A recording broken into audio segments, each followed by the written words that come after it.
Olá, isso aqui é uma aula introdutória sobre classificação e seleção dos materiais.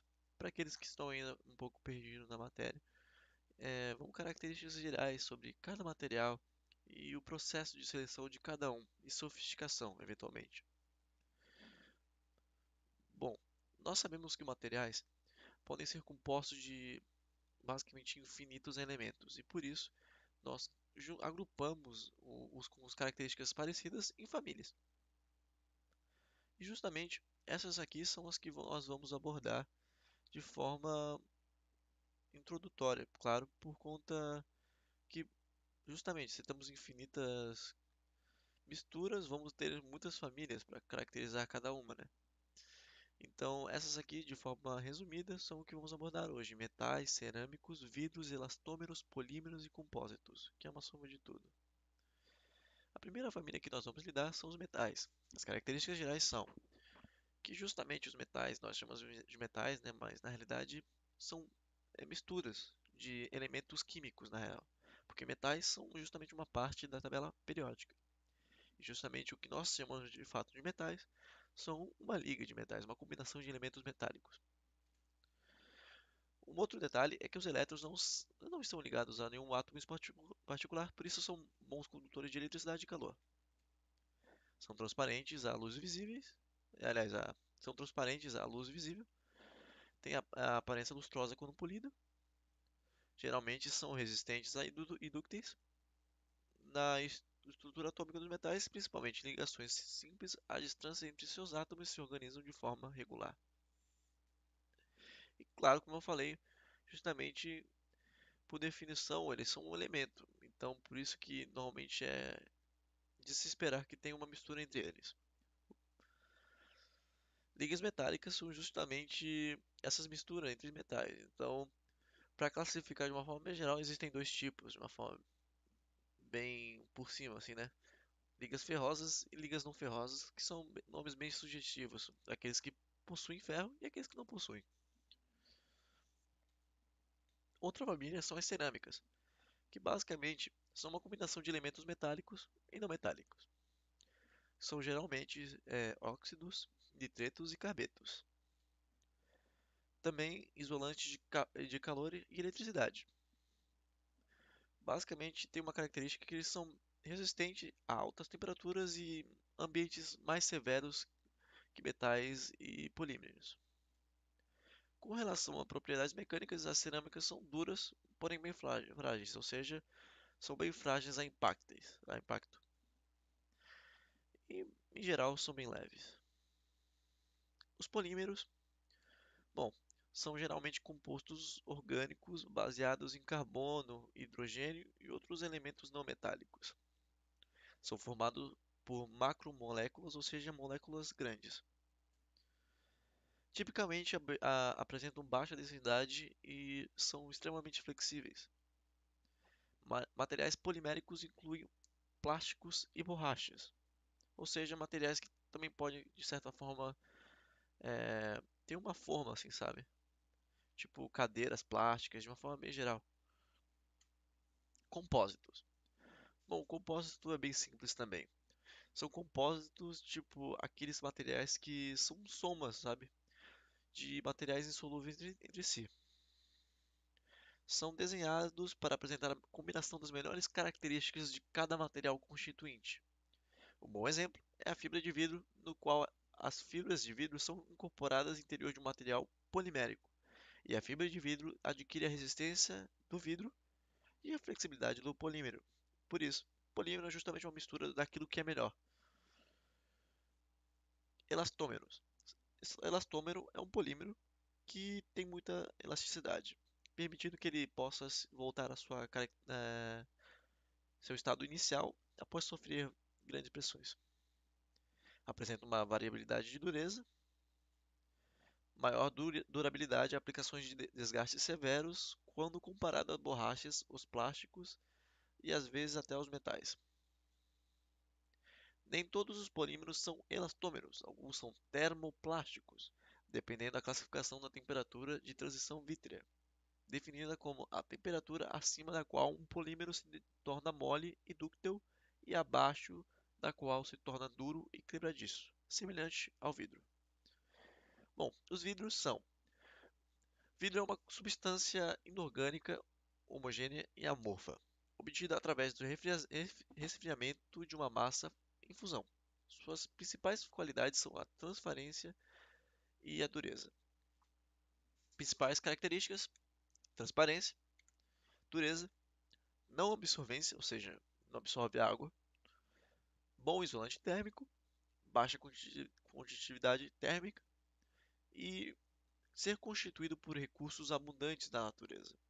Como podemos ver aqui, a composição do vidro é basicamente sílica, né, como é a maioria aqui, 74% mais ou menos, sódio e cálcio, que são basicamente constituídos por areia. Isso são materiais que se encontram na areia. Vidro é basicamente feito de areia. Bom, basicamente toda família tem uma classe, subclasse, membro e um atributo que vai ser adquirido por cada membro, entende? Então, basicamente, é uma vasta quantidade de materiais e isso. Então, por isso que nós temos isso para ajudar de uma certa forma a nos encontrarmos, ou até mesmo qual o melhor para certa ocasião. Então, basicamente, aqui temos justamente o fato que, como são diferentes materiais, vão ter diferentes reações. E justamente esse gráfico aqui que nós conseguimos ver aqui, ó, opa, esse gráfico, como nós podemos ver aqui, é justamente a pressão, né, força dividido por área, e a deformação. Para aqueles que fizeram mecânica dos sólidos, estão muito bem entendidos esse gráfico aqui. Basicamente, isso aqui é o do metal, né? Onde o metal vai recebendo uma pressão e vai se deformando até romper. E isso aqui é a mesma forma, sabe? Até romper. Então, essa aqui é basicamente o gráfico de pressão e deformação dos metais, do polímero e da cerâmica. Pode ver que eles têm uma forma bem diferente um do outro. E isso aqui é uma coisa que é bem interessante também. A borrachinha desaparece aqui no vermelho. Mas basicamente são as descobertas de diferentes materiais pelo tempo e a utilização deles, sabe? Então, basicamente, como podemos ver que são diferentes materiais, mas as famílias que eles estão meio que agrega, entende? Então, por exemplo, pedra, barra, vidro são cerâmica, cerâmicos, né? Que vão nessa família aqui de baixo. E os metais vão crescendo até 1940, 1960, onde nós temos ali o estouro da Revolução Fordista, podemos falar aqui, né?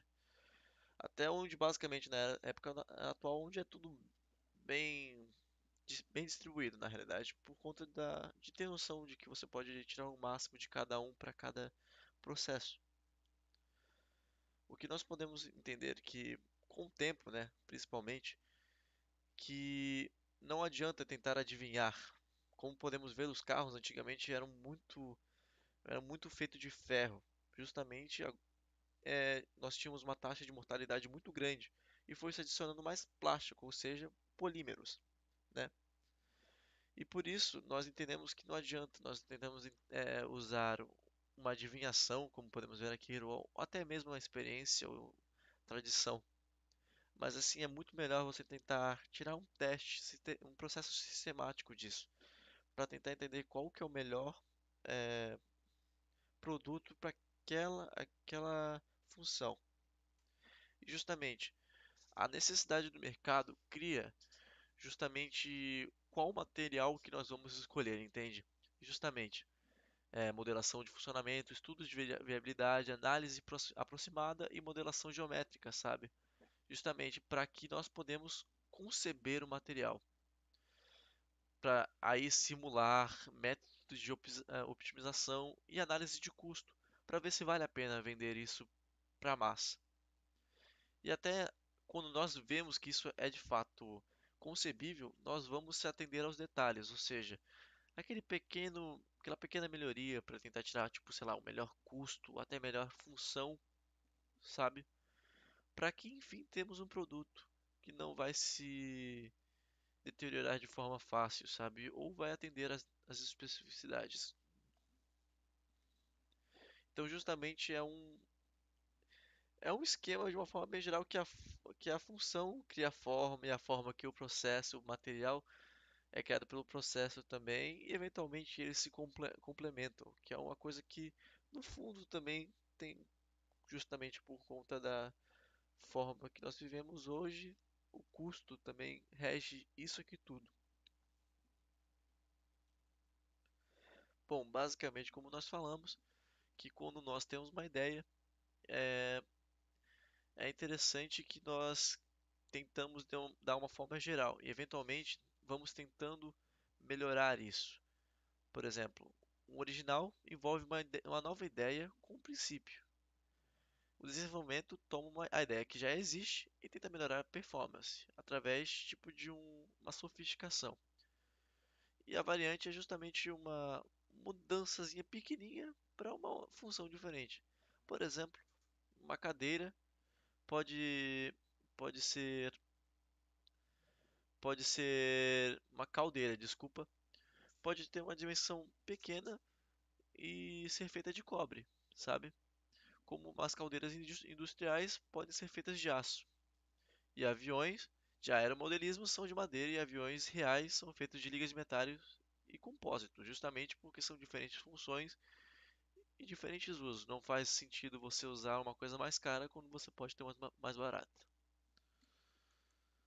Justamente também por conta da produção em massa, nós temos diferentes eh, métodos e abordagens, justamente. Porque às vezes você quer aquela coisa de quantidade e qualidade. Você quer um produto de qualidade, você vai pagar caro, e um produto mais ou menos barato, tranquilo. Produção em massa, produtos não diferenciados, utilização de materiais abaixo dos limites, ou seja, seleção cuidada, onde o fator custo é o primordial. E a indústria de ponta, justamente, grande exigência tecnológica, utilização dos materiais nos limites e a seleção cuidada. É justamente onde o fator custo também é levado em conta, mas é secundário.